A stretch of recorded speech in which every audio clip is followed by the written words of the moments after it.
Papa va nous prêcher la parole. Bonjour à tous.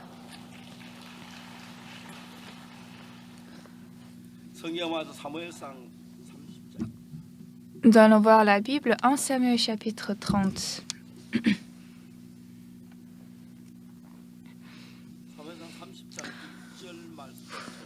1 Samuel chapitre 30, je vais lire à partir du verset 1.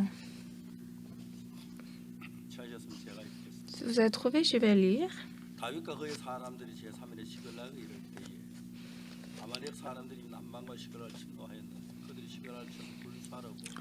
Lorsque David arriva le 3e jour à Siklag avec ses gens, les Amalécites avaient fait une invasion dans le Midi à Siklag.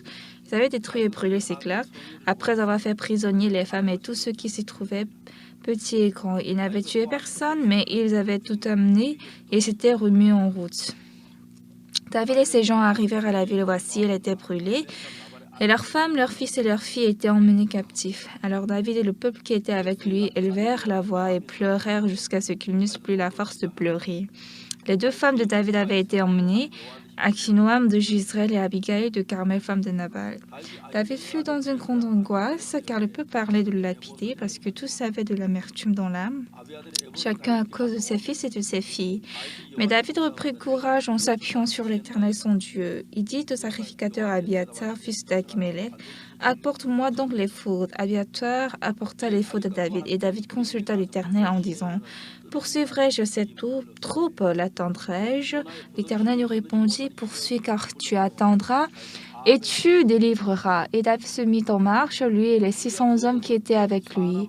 Et ils arrivèrent au torrent de Besor, où s'arrêtèrent ceux qui restaient en arrière. David continua la poursuite avec 400 hommes. 400 hommes, 200 hommes s'arrêtèrent, trop fatigués pour passer le torrent de Besor. Ils trouvèrent dans les champs un homme égyptien qu'ils conduisirent auprès de David.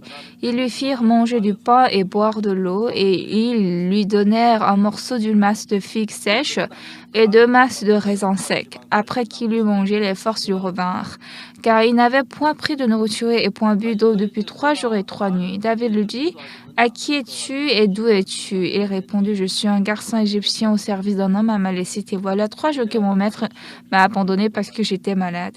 Nous avons fait une invasion dans le Midi des Kérétiens, sur le territoire de Juda et au Midi de Caleb, et nous avons brûlé Siklag. » David lui dit, « Veux-tu me faire descendre vers cette troupe ?» Et il répondit, « Jure-moi par le nom de Dieu que tu ne me tueras pas et que tu ne me livreras pas à mon maître, et je te ferai descendre vers cette troupe. » Il lui servit ainsi de guide. Et voici, les Amalécites étaient répandus sur toute la contrée, mangeant, buvant et dansant, à cause du grand butin qu'ils avaient enlevé du pays des Philistins et du pays de Juda.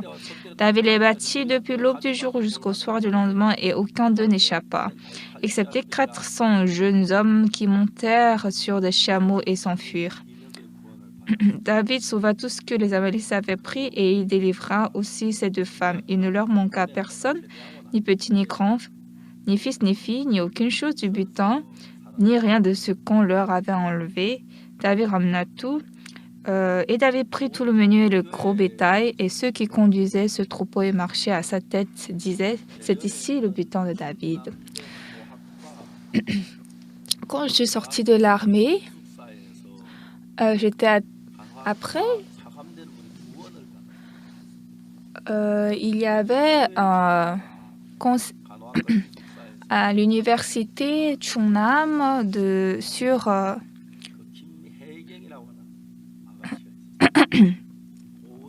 la formation d'infirmière. À la formation d'infirmière, il y avait un maître qui est surveillant. Il avait reçu le salut, et après, il y avait la sœur Kim Hae-kyung qui avait reçu le salut. Elle était fille d'un ancien. Et quand j'avais 24 ans en ce temps, mais je suis allée prêcher la parole dans 4 églises. J'ai prêché la parole à l'hiver. Puis, beaucoup de gens avaient reçu le salut. J'étais très content. Et quand je prêchais l'évangile, l'église presbytérienne pour une. C'était dans l'église presbytérienne pour une et beaucoup de gens avaient reçu le salut. Ils étaient très contents, sûrement, quand ils avaient reçu le salut. Mais après un mois, 2 mois, 3 mois comme ça, l'évangile qui était dans leur cœur devenait flou. Et je ne comprenais pas. Mais après, j'ai vu le pasteur de cette église, il est le pasteur Yon, et il avait beaucoup d'âge, mais comme il enseignait la loi, les fidèles de l'église aussi n'étaient pas en fait comment sûrs de mon évangile et de la parole qu'ils écoutaient. Et donc là, j'ai décidé, je dois vraiment travailler pour l'évangile seul. Et c'est bon de prêcher l'évangile, mais pour prêcher l'évangile continuellement, il faudra élever des pasteurs. Donc, en 1971, je me suis mariée. En 1972, Eun-suk est né. Et en 1974, Young-guk est né. Et en 1976, l'école de mission fut née. En 1972, j'ai enfanté Eun-suk. Et en 1973, c'était Eun-suk avec 1 an. Et après l'anniversaire de Eun-suk, le lendemain, j'ai déménagé à Daegu. Et à Daegu, en 1974, Young-guk est né. Et à Padong, à Daegu, c'est l'arrondissement Padong. Il y en a plusieurs qui finissent par Dong. Et au 2e étage, là, nous avons fait notre église et il y avait environ 25 fidèles. Mais l'Esprit Saint de Dieu m'a donné un fort cœur de faire l'école de mission. Mais quoi? Moi, je vais diriger une école? Ça n'a pas de sens. Comment un homme comme moi peut faire une école? Ça n'a pas de sens, oui. Quand j'ai dit que je vais faire l'école de mission, il y avait 25 personnes dans notre église. Ils m'ont demandé c'est quoi l'école de mission. Comme j'avais trop de charges de faire l'école de mission, moi aussi, le grand frère de ma belle-mère était docteur Im Myung-bin. Il était allé en Angleterre. Il a rencontré la reine d'Angleterre et c'est lui, la première personne qui a reçu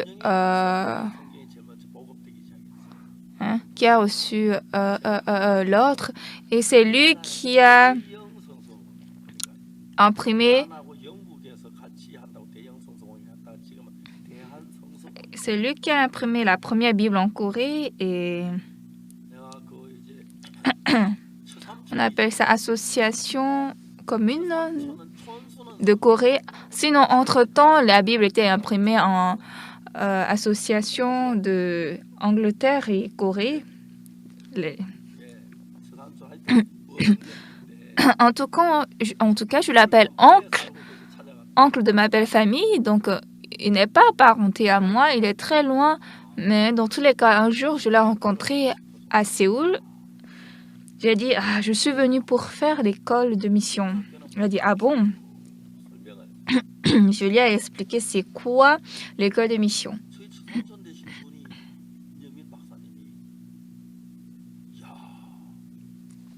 Et le docteur Im Myung-bin, mon oncle de ma belle famille, m'a dit, comment tu as pensé à cela? C'est très bien. Il a dit, c'est très bien. Et je croyais qu'il va travailler avec moi. Il a dit, mais tu as eu une très bonne pensée. Si je n'avais pas commencé l'école de mission, si je ne faisais que ministrer, on aurait seulement une seule église. Mais à travers l'école de mission, dans notre pays et dans le monde entier, nous avons notre mission, les missionnaires. À l'époque, je ne l'avais même pas imaginé.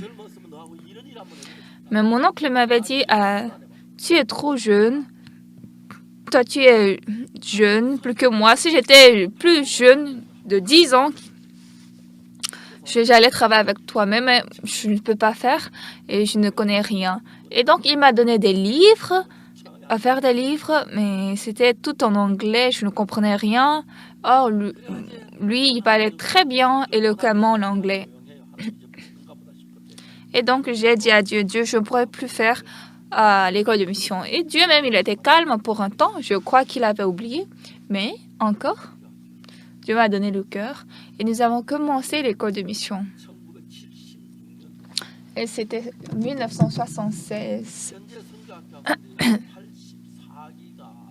Actuellement, c'est la 84e promotion d'école de mission qui reçoit actuellement l'éducation. Oui, pendant ce temps, il y avait des gens qui ont quitté, qui ont fui, qui ont laissé. Le reste est en train de travailler dans la mission Bonne Nouvelle et construit la mission Bonne Nouvelle.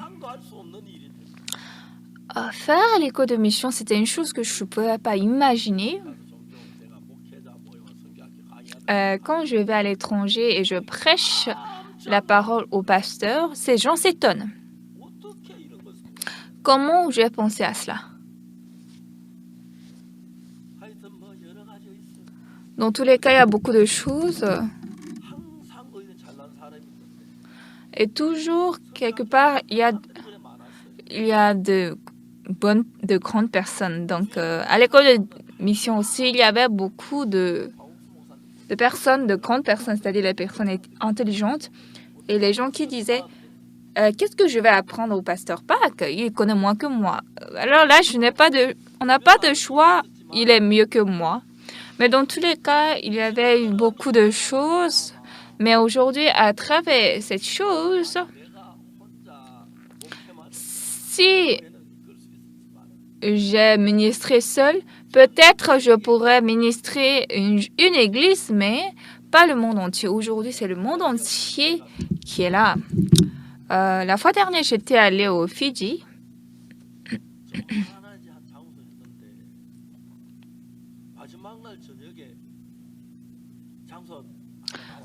Et le dernier jour, le soir, on était dans un très grand hall. C'était la moitié de cette chapelle. Vous voyez, les gens étaient remplis. La plupart d'eux étaient les pasteurs. Mais à la fin du sermon, ils ne savaient pas vraiment comment s'exprimer. J'ai dit, est-ce qu'il y a des gens qui veulent témoigner? Il y avait 7 pasteurs qui sont venus témoigner. Et leur témoignage était très gracieux. C'est lui, il est en train de témoigner. Je suis très reconnaissant à Dieu. Même aujourd'hui, on m'appelle. L'évangile que nous prêchons, ce n'est pas la même Bible.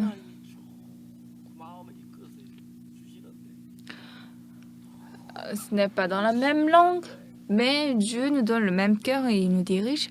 Ceci est très étonnant. Actuellement, la plupart des églises dans le monde, eux tous enseignent, nous sommes pécheurs, n'est-ce pas? Vous aussi, avant de venir dans notre église, vous avez appris que vous êtes pécheurs. Seulement notre église, nous avons commencé à enseigner que nous avons reçu le pardon des péchés. Et ces gens sont tous émus.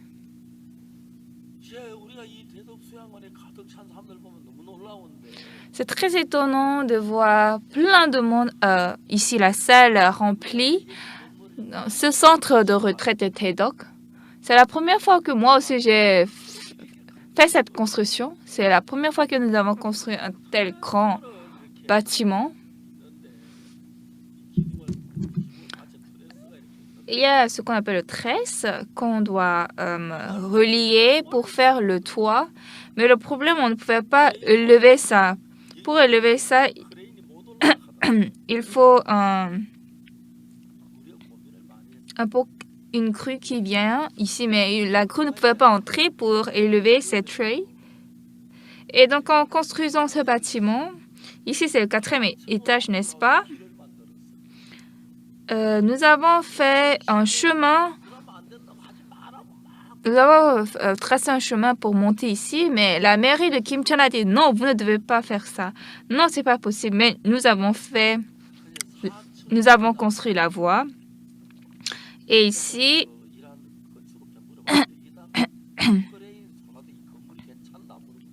et nous avons demandé aux architectes, on a dit, est-ce qu'on peut amener des crues ici? Ils ont dit, ça va, ça va. Mais les gens ne croyaient pas ça.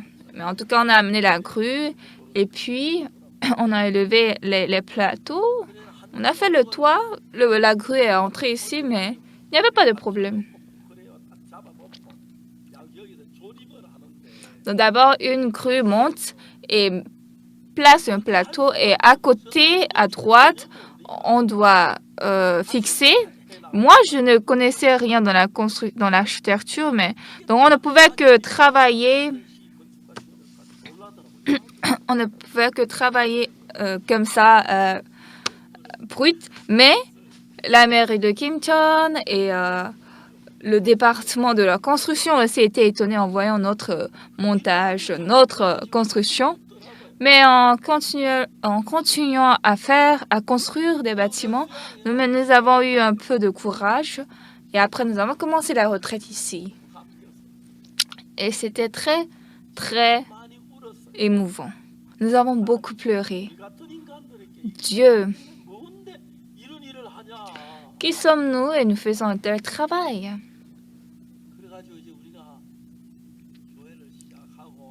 Comme ça, nous avons commencé l'église et nous avons établi les églises dans les villages. Et puis nous avons dit, nous allons commencer à envoyer les missionnaires. C'est vrai, il y avait beaucoup de difficultés.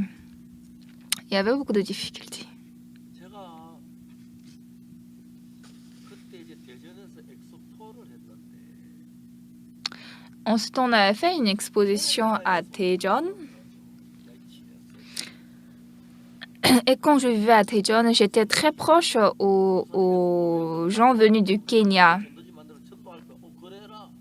Ensuite, les écoles, les élèves missionnaires m'ont dit, pasteur, il y a des gens venus à l'exposition. Est-ce que nous pouvons faire des posters et flyers et les inviter? J'ai dit oui. Et puis, chaque soir, ces Kenyans venaient à notre séminaire. Et puis, un frère m'a dit, pasteur, c'est pitoyable. C'est triste pour les Kenyans parce que la nourriture de Corée est plus chère que celle de leur pays. Donc, ils ne mangent que ici en Corée des patates douces. Et donc, j'ai dit, nous allons inviter ces gens à l'église. Ensuite, j'étais à l'église de Hanbat à Daejeon et nous avons invité les Kenyans. Et ensuite, il y avait un nombre de 30 personnes. On leur a donné à manger. Et ils m'ont dit, pasteur, dans notre pays, lorsque nous sommes invités à un repas, nous devons apporter des cadeaux, mais nous n'avons pas pu préparer des cadeaux. Ils ont dit ils vont chanter. C'est les Coréens, ils vont chanter tout debout, mais ils ont chanté en dansant et c'était très intéressant. Et après, en faisant cette exposition à Daejeon, tel jour, c'est soit le jour des États-Unis, un autre jour, le jour de tel pays. Et en ce temps, le ministre du Commerce avait visité la Corée du Sud. Et ces Kenyans ont dit au ministre, « Monsieur le ministre, ici il y a le pasteur Okso Park. Et il aime beaucoup le Kenya. Et monsieur le ministre, vous devez le saluer. » Le ministre était venu me saluer. Et il a dit qu'il va venir le soir. Et j'ai dit, est-ce qu'on va préparer à manger? Vous êtes combien? Ils ont dit, ils sont au nombre de 18. Et en ce temps, on n'avait même pas les plats. mais nous avons fait le repas.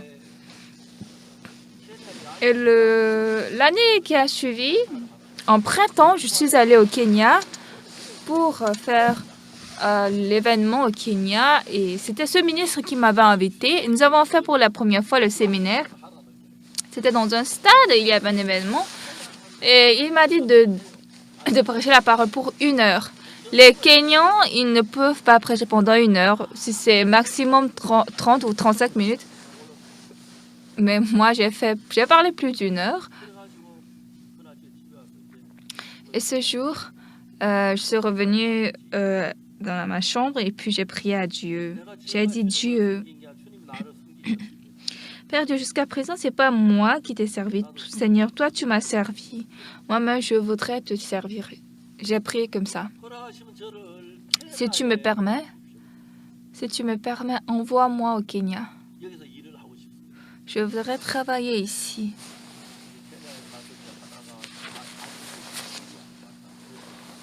Et en ce temps, je faisais va-et-vient. Et je devais terminer mon travail en Corée avant d'aller au Kenya. Mais maintenant, notre mission est bien installée dans les pays. Et les Kenyans, en écoutant notre évangile, étaient très étonnés. Aujourd'hui, c'est dans la plupart des pays dans le monde, notre mission de la Bonne Nouvelle est là. Et la mission Bonne Nouvelle est devenue la plus grande mission. Elle travaille tout activement. Elle prêche l'évangile le plus précis. C'est seulement les pasteurs de Corée qui disent que nous sommes hérétiques. Dans d'autres pays, les gens écoutant notre évangile, ils s'étonnent.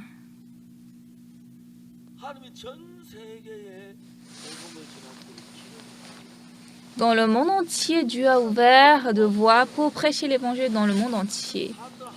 Maintenant, l'économie de Corée a beaucoup développé et tous les gens du monde veulent venir en Corée. Oui, c'est vrai, en ministrant, j'avais eu beaucoup de problèmes. Cependant, en voyant les gens qui sont délivrés des péchés, j'ai pleuré plusieurs fois.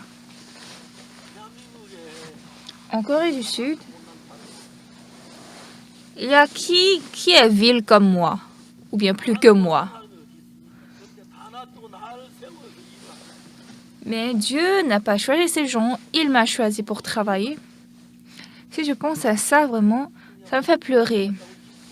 Les frères viennent, ils sont contents parce qu'ils sont sauvés. Il y a des frères qui viennent, ils s'énervent, ils sont furieux à cause des épreuves de leur vie. C'est ça qui est intéressant.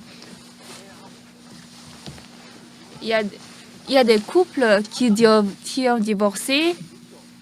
Je dis de vous associer, ils disent oui. Vous savez, quand les couples ont divorcé, ils sont vraiment des parties opposées, n'est-ce pas? Mais je suis très reconnaissant quand ils se rassemblent. Des gens qui étaient dans le monde, souffrants ou malheureux, mais maintenant heureux et changés en Jésus-Christ. Vraiment, ça m'étonne.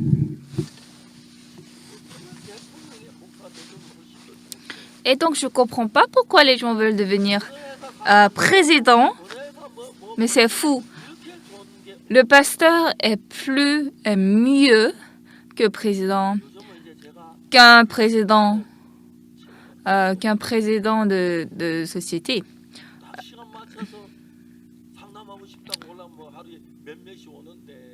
Tout récemment, comme je n'avais pas de temps, mais il y a les frères et sœurs qui viennent faire l'entretien quand on a fait des rendez-vous. Et les frères et sœurs viennent chez moi, ils font des entretiens. Je suis très content, je suis aussi très reconnaissant. C'est vrai, il y avait des difficultés, on était très pénible, on avait faim, on était très difficile. Mais si on compare ça à aujourd'hui, ce n'est rien. Il y a quelque temps, j'avais déjà dit, au Brésil, une église catholique m'a invitée. C'était une grande église catholique. la chorale Gracias, ils ont demandé de prêcher la parole et de chanter.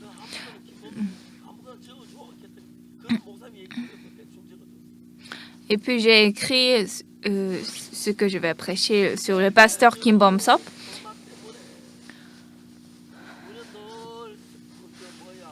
Globalement, à cause de Covid-19, on nous a même prohibé de faire le séminaire au stade Kochok.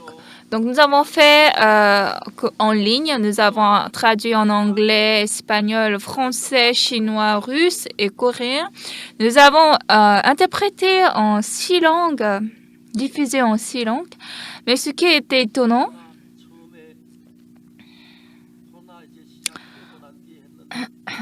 c'était juste après l'apparition du virus Covid que nous avons fait le séminaire et 2 millions de personnes ont suivi le séminaire pour la première édition. C'était incroyable parce que c'est 2 millions de personnes qui ont suivi. Et ensuite, l'année qui a suivi, en printemps, j'ai fait le séminaire et sans ma permission, 276 médias ont diffusé mes sermons sans ma permission. Mais après ça, en automne, 655 médias ont diffusé mes sermons. Il y avait une émission, ils ont diffusé mes sermons, mais ils ont stoppé au milieu et les spectateurs ont proclamé... les spectateurs ont demandé et ils ont repris la diffusion. Et moi, j'étais très content. Vraiment, je suis rien. Mais une chose qui est claire, c'est que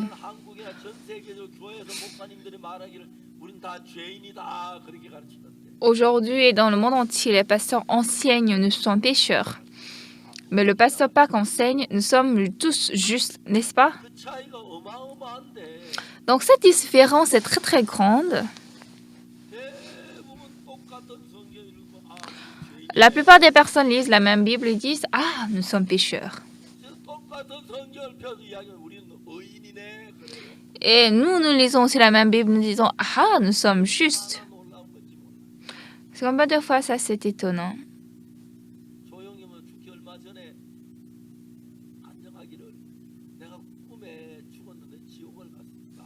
Il y avait le pasteur Cho Young-il qui avait témoigné. Quand je dormais, je suis allée en enfer. Et puis, quand je me suis repentie, je suis allée au ciel. Combien de fois ça c'est pitoyable. Les pasteurs des églises presbytériennes, les diacres, ils ont vraiment tout donné à l'église. Et arrivé à leur mort, ils sont déjà très misérables. Ils se trouvent pécheurs. Et comme ils sont pécheurs, ils doivent aller à l'église. Ils doivent aller en enfer. Dans l'église, on les a servis, on a des anciens diacres. Mais maintenant, à leur mort, ils sont tellement souffrants, ils disent « Mais faites quelque chose à moi, sinon je vais en enfer. » Il y a beaucoup de gens qui crient comme ça. Pourquoi? Parce qu'ils ont fait du zèle, ils ont travaillé avec du zèle à l'église, mais à leur mort, ils sont pécheurs et ils tremblent de peur.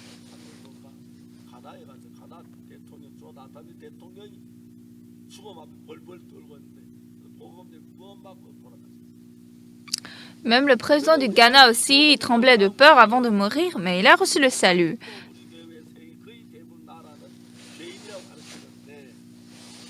Et la plupart des églises de notre pays enseignent que nous sommes pécheurs. Mais nous, par la rédemption nous sommes gratuitement justifiés par sa grâce, par le moyen de la rédemption qui est en Jésus-Christ. Gratuitement. Romains 3, verset 24. Dieu, qui est notre juge, a dit, nous sommes justes. Oui, peut-être on peut dire, je n'ai pas péché. Oui, mais nous avons beaucoup péché, mais Dieu a dit, tu es juste. Ceci, on appelle ça l'évangile. Nous avons péché, mais nous sommes justes. Nous avons menti, nous avons volé, nous avons péché beaucoup, mais Dieu a dit, tu es juste. Pourquoi? Par le sang de Jésus-Christ.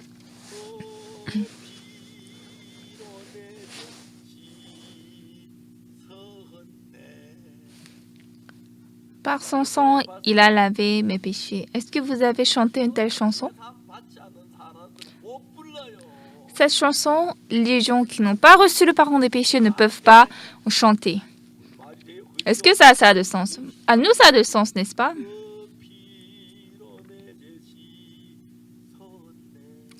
Par son sang, il a lavé mes péchés.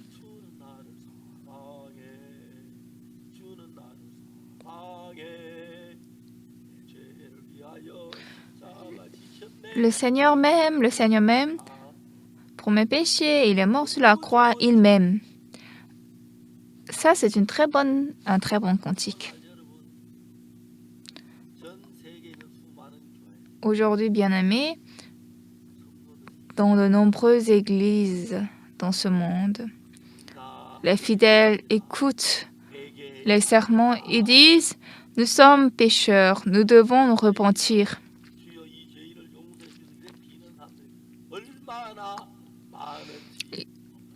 Il y a combien de personnes qui prient pour leur péché et ils disent « Je suis hérétique ». Mais de temps en temps, je me dis, est-ce que je ne suis pas en train de rêver? Mais quand je revois, c'est la réalité, ce n'est pas un rêve. J'ai reçu le pardon de mes péchés et j'assemble tous les gens qui ont reçu le pardon des péchés. Je parle du pardon des péchés. Je me demande que ça, c'est vrai parce que c'est comme un rêve. Dieu nous a aimés. Quand nous lisons la Bible, c'est bien détaillé comment nos péchés sont transmis à Jésus-Christ. Pour recevoir le pardon de mes péchés, j'ai beaucoup repenti, mais ça ne marchait pas. Et donc, j'ai cherché la Bible, j'ai lu la Bible encore et encore. Et j'ai vu que, à travers la Bible, Dieu a dit qu'il ne se souvient pas de mes péchés. Il y a une telle parole, mais aujourd'hui, la plupart des églises disent qu'elles sont pécheurs. Ça veut dire que Jésus est mort en vain.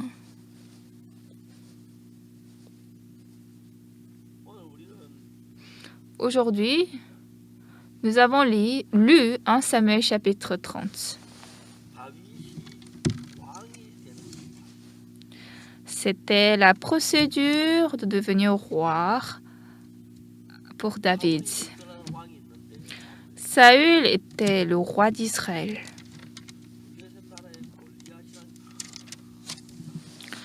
Et un grand soldat, Goliath, apparu dans le pays des Philistins. Sa taille était 3 mètres, c'est-à-dire 6 coudées. Moi, je suis court de taille, mais mes petits-enfants sont très hauts. Mon dernier petit-fils a 1,90 m. Je lui ai dit, j'ai dit à mon fils, aux vacances, il faut les envoyer en Corée pour apprendre le coréen. C'est mieux d'aller aux écoles pour apprendre le coréen.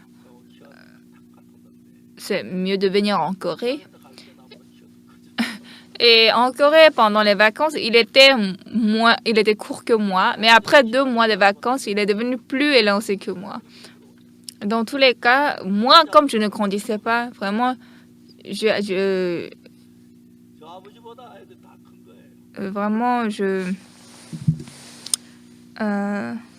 mes petits-enfants, ils sont plus élancés que leur père, que moi.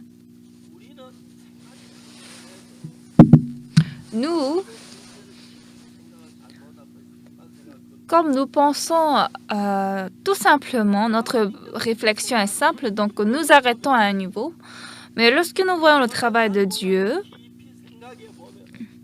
au départ, on ne connaissait pas, mais quand nous pensons en profondeur, il a envoyé Jésus-Christ pour nous délivrer des péchés. Mais vraiment, c'est inexprimable. Dieu, merci. Aujourd'hui, nous avons parlé sur David.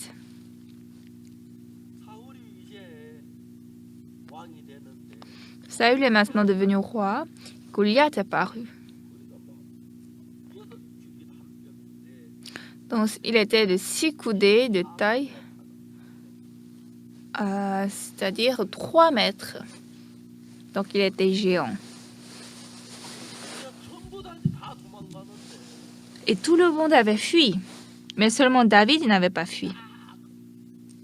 David a dit, hé! Et donc Goliath a dit, tu as amené un bâton, tu me considères comme un chien.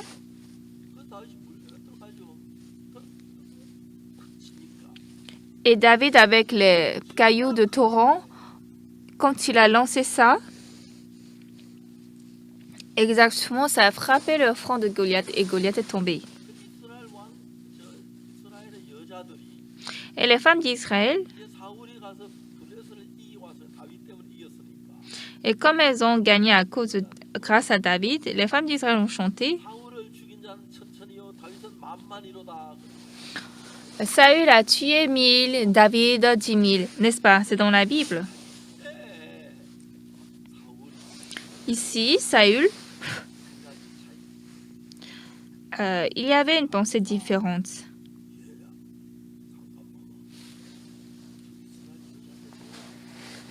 Et David, oui, mon roi, est-ce que tu entends ces femmes chanter? Oh, mon roi, toutes mes excuses. Non, non, David.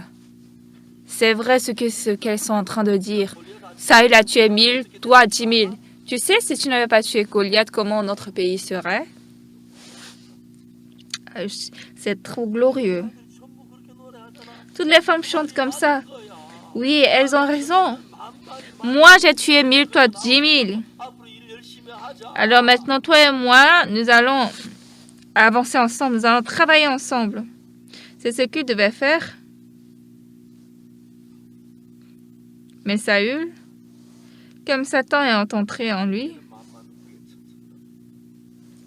quand ils ont chanté à David 10 000 et lui 1000, il a dit, alors à part ce trône, qu'est-ce que David a besoin encore? Donc il a pensé à tuer David. Et David aussi a évité plusieurs fois, mais comme Saül veut continuellement tuer David, finalement, David est entré à Siklag et c'est à Siklag qu'il vivait. Et une fois, David et ses hommes sont allés tous à la guerre. Ils sont retournés, mais ils ont vu que Siklag était totalement invasé. Il y avait seulement des cendres. Ses enfants et ses femmes aussi étaient tous pris captifs. Donc les hommes étaient très très furieux. Ils ont pleuré jusqu'ils n'eussent plus la force de pleurer. Et puis ils ont dit, hey, même si David devient roi, à quoi ça nous sert? Nous allons tuer David. Nous allons le lapider.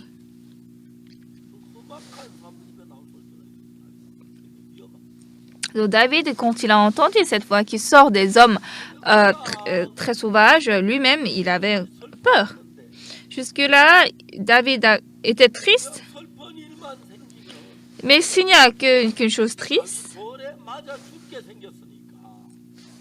mais comme David, maintenant, il va être lapidé. Il ne doit pas rester seulement triste, il doit chercher un moyen de survivre. Il a dit, apporte-moi les fautes. Et ils ont apporté les fautes. Et David a consulté Dieu, il a dit, poursuivrai-je cette troupe, l'atteindrai-je? Dieu a dit, tu poursuis car tu atteindras et tu délivreras. Et donc ici, Siklag,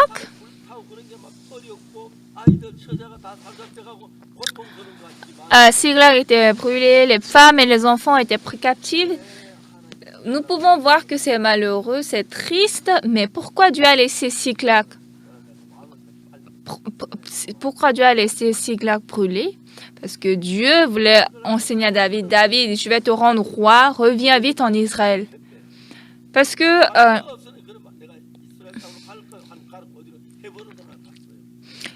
c'est sûr qu'il y avait le pays des Philistins, mais David a dit, Dieu, j'irai où? Dieu l'a amené à Hébron. Et après, Saül est mort à cause de la guerre et directement, David est devenu roi.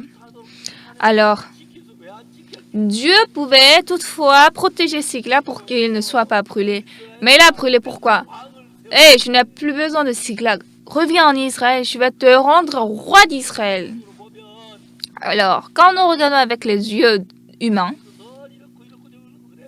oui, nous pouvons chuchoter pourquoi c'est comme ci, c'est comme ça. Un homme comme moi, comment je peux faire l'école de mission?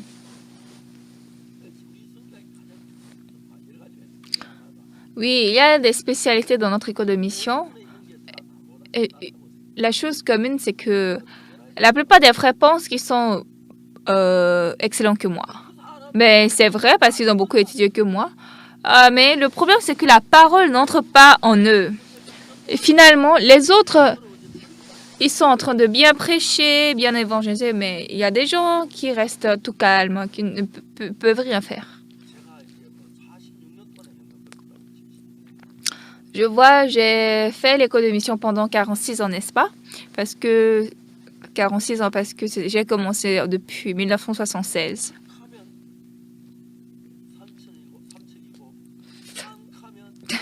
Et donc, c'est juste un proverbe, un adage coréen. Donc, en un clin d'œil, je peux connaître qu'est-ce qu'un élève a. Mais ça, c'est pas le pasteur Ousupak qui a dirigé cette école de mission, c'est Dieu. Nous avons envoyé des pasteurs dans le monde entier et maintenant, les missionnaires de notre mission, les pasteurs du pays où ils se trouvent le respectent. Aux États-Unis, par exemple, aujourd'hui, il n'y a aucun pasteur qui a moins de 50 ans. Tous, ils ont 50, 60, 70. Qu'est-ce que ça veut dire? Il n'y a pas de gens qui veulent devenir pasteurs. Après 20 ans, à cause du COVID-19, il y avait beaucoup d'églises qui ont fermé leurs portes. Il y a aussi beaucoup de pasteurs qui ont laissé le travail. Et il n'y a plus aussi d'école théologique qui supporte les pasteurs. Mais notre école théologique, nous avons mobilisé 13 000 pasteurs. Vous ne pouvez pas le croire, mais c'est vrai. Tout le monde dit que notre école théologique est la meilleure. Dieu change ce monde entier par l'Évangile. Oui, humainement parlant, si c'était quelqu'un d'intelligent, beau et de haute taille, comme de fois serait bien. Il y avait un ami à moi qui s'appelait Chungnam. Une fois, il y avait encore un autre ami qui avait cassé mon matériel et j'étais tellement furieux et je me suis irritée contre lui. Et l'ami m'a dit « Oh, Sue, je suis désolée. »« Tu es désolée, c'est tout? Comment tu vas faire? » Mais Chungnam est venu vers moi.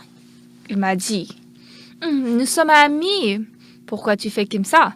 Je vais te donner le mien, c'est plus bon que toi. » Et ce garçon, il m'a rendu très honteux.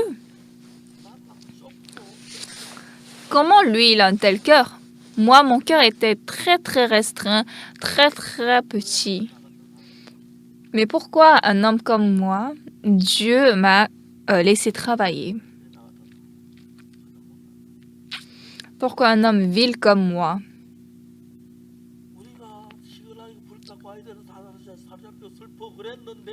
Siklag était brûlé, les enfants et les femmes étaient pris captifs, les gens étaient tristes. Vous savez pourquoi Siklag était brûlé? Parce que Dieu disait, David, ne vis plus à Siklag, reviens en Israël, je vais te rendre roi. Quand ils ne savaient pas cela, ils pleuraient, ils étaient très difficiles, mais Dieu a fait cela.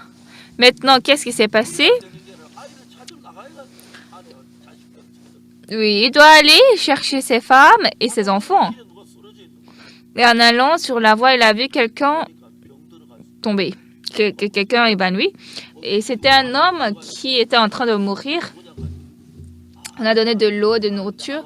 On a demandé, qui es-tu? D'où es-tu? Il a dit, je suis un garçon égyptien au service d'un homme amalécite.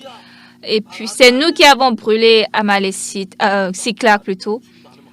Alors, où est ta troupe? Est-ce que tu peux me conduire vers toi? Et puis, David était arrivé. Il avait vu que ces Amalécites étaient déjà ivres. Et David les a frappés. Ils ont fui. Et il a retrouvé toutes les choses qui étaient captivées. Comme la maison de David était déjà brûlée, est-ce qu'on peut construire une maison en 1 ou 2 jours? Qu'est-ce que David devait faire? Dieu, qu'est-ce que je dois faire? Dieu a dit, rentre. Est-ce que je vais entrer en Israël? Dieu a dit, rentre à Hébron. À l'instant où David est entré en Israël, Saül est mort. Et puis Dieu a directement établi David pour roi. Pour établir David roi, Dieu avait planifié cela. Moi aussi, quand je revois les difficultés de ma vie, à chaque instant, c'était utile et je pouvais voir comment Dieu a travaillé merveilleusement. Notre mission n'a qu'une condition pour travailler autant fort, c'est parce que nous avons le même cœur avec Dieu. Avec les pasteurs, nous prions ensemble et puis nous suivons la volonté de Dieu. Bien-aimés, votre vie,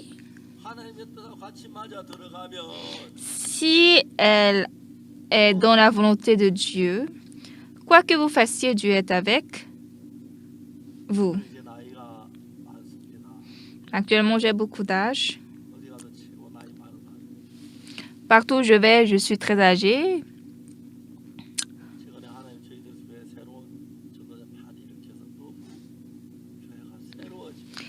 Tout récemment, Dieu a donné beaucoup de pasteurs, ministres dans notre église et notre église est renouvelée. Aux États-Unis, par exemple, nous voulons avoir beaucoup de pasteurs. Pourquoi? Parce que continuellement, les pasteurs manquent aux États-Unis. Parmi nos élèves missionnaires, ils vont entrer aux États-Unis et désormais, nous allons prêcher l'évangile aux États-Unis. Dieu m'a montré ça en une vue. À chaque fois qu'on fasse la cantate de Noël, si nous commençons la cantate de Noël à 19h, nous disons pasteur de venir à 16h. S'ils sont nombreux, ils viennent en 500 ou bien 400. Si c'est plus peu, 100. Quand ils viennent, je prêche l'évangile pendant 2 heures. Après avoir prêché, eux se sont contents en écoutant l'évangile. Et après ça, je donne un hamburger, ils mangent.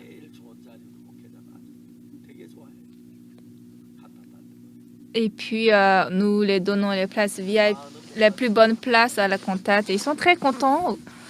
Et beaucoup de pasteurs travaillent aux États-Unis. Vraiment, nous ne sommes rien. Mais en prêchant cet évangile, les gens sont détériorés, ils ont dénaturé. Il y avait de bons missionnaires comme John Wesley, comme ça. Mais aujourd'hui, tout est dégradé. notre Église aussi, continuellement, oui, nous voyons que notre Église veut se devenir mondaine et laïque et dégradée, mais nous continuons à bien sauvegarder cet évangile. Nous avons établi le pasteur Emin Chol, président pour la mission Bonne Nouvelle. Il travaille très bien, c'est incomparable à moi. Je suis très reconnaissant.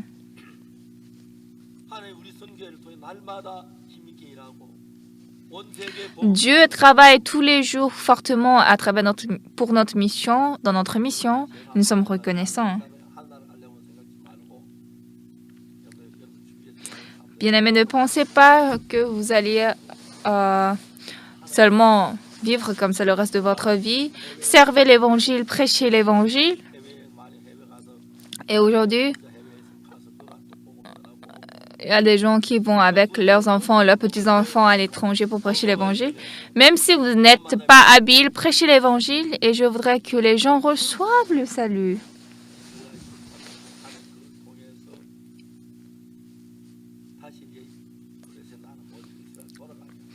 Dieu a brûlé Siklag pour envoyer David en Israël. C'était le plan de Dieu. Oui, au départ, on peut voir seulement qu'une difficulté, mais quand les temps passent, nous pouvons voir que Dieu nous a conduits pour que tout ça soit utile pour nous. Maintenant, quand vous avez reçu le salut, ne vivez pas comme ça, tout sans rien faire. Vivez pour l'Évangile, servez le Seigneur. Et si vous vivez une vie qui plaît Dieu, le Seigneur, je crois que votre famille, vous, recevrez une grande grâce et la bénédiction de Dieu. C'est très sûr.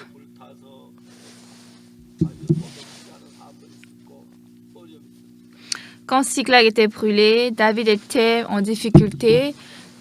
Il avait vraiment une forte peine, mais c'était le plan de Dieu pour établir David roi.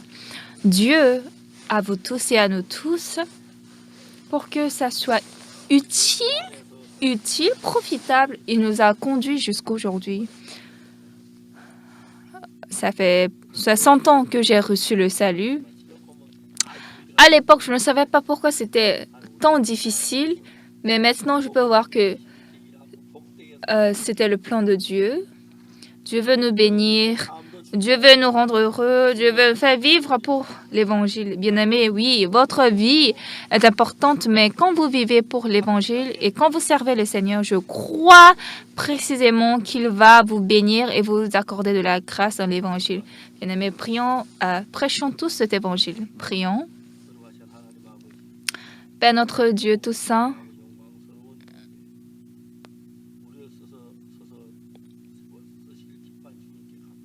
pour cet évangile glorieux et précieux et saint, merci de nous avoir utilisés. Oui, le reste de notre vie sera glorieuse et bénie, mais donne-nous la grâce pour que nous puissions prêcher l'évangile continuellement aux gens et que ces gens puissent aussi entrer au ciel. Dieu travaille pour les frères et sœurs bien-aimés de notre Église. Que la grâce de Dieu succombe sur eux. Nous te remercions. Nous avons prié au nom du Seigneur Jésus-Christ. Amen. Merci beaucoup à tous.